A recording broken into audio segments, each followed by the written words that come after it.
Ang una nating tatrabahuin sa araw na ito ay dito lang natin pipick upin sa Bacoor. Swerte dahil long ride ka agad itong unang booking na pumasok sa atin na ihahatid natin sa Binondo, Manila na may fare na 469 pesos. May layong 34 kilometers at 1 hour and 21 minutes naman ang itatagal namin sa kalsada base sa record na inalabas ng mapa. Kaya hindi na ako nagpatumpik-tumpik pa at kaagad kong sinundo itong pasahero natin dahil baka masundo pa ng iba.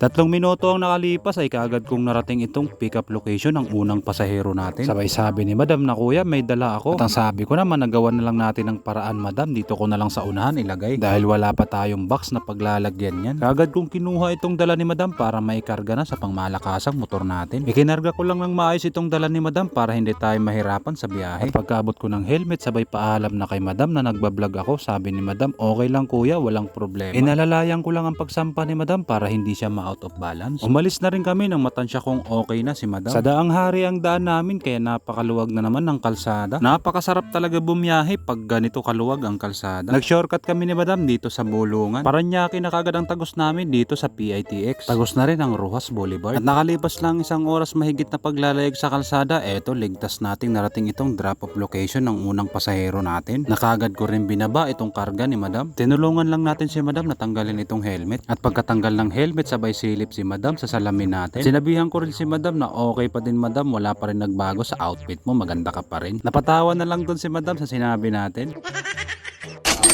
500 pesos ang binayad sa atin ni madam, hindi na kinuha ang sukle. May pasobrang 31 pesos, maraming salamat po madam. At pagkabot ng bayad, kaagad kong ikinomplete ang booking. At sakto dahil pinasukan kaagad tayo ng another booking. Nandito lang din ang pick up at ihatid naman natin sa NAIA Terminal 3 na may fare na 196 pesos na may distance na 16 kilometers at 40 minutes naman ang itatagal namin sa kalsada. At sa mga oras na ito ay sakay na natin ang pangalawang pasahero natin. At nang matansya kong okay na ang pasahero natin, kaagad din kaming umalis. At buti na lang dahil sa mga oras na ito wala pang traffic. Napakaganda ng panahon kaya napakasarap bumiyahe. Maluwag ang kalsada kaya halos 30 minutes lang itinagal namin ni sir at narating agad namin itong drop-off location. At pagkarating nga namin, kaagad kong binaba itong karga ni sir sabay paalam na sir nagbablog ako, okay lang po ba? Sagot naman ni sir, walang problema po kuya.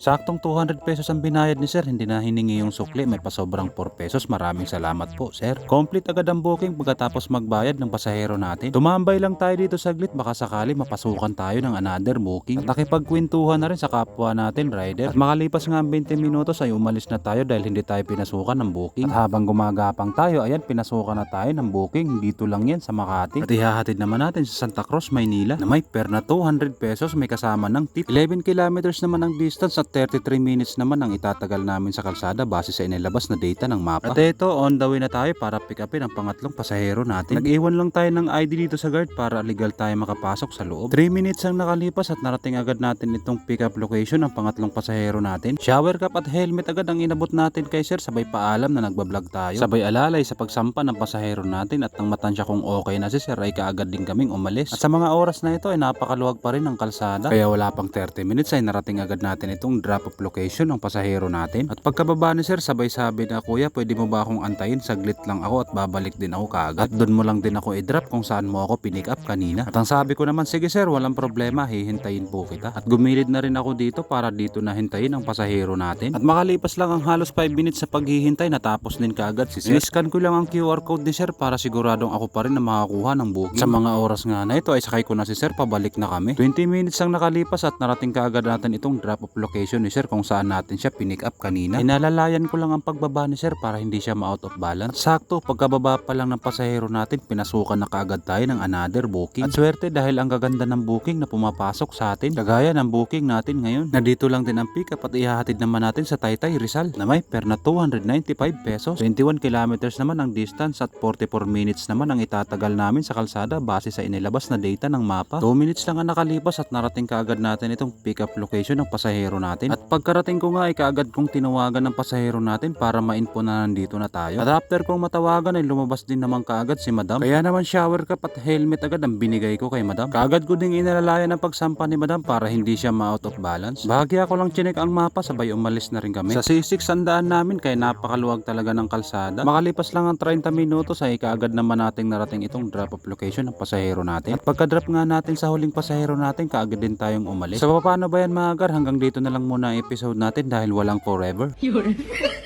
Basta laging tandaan, always ride safe, keep safe, yun ang pinaka-importante.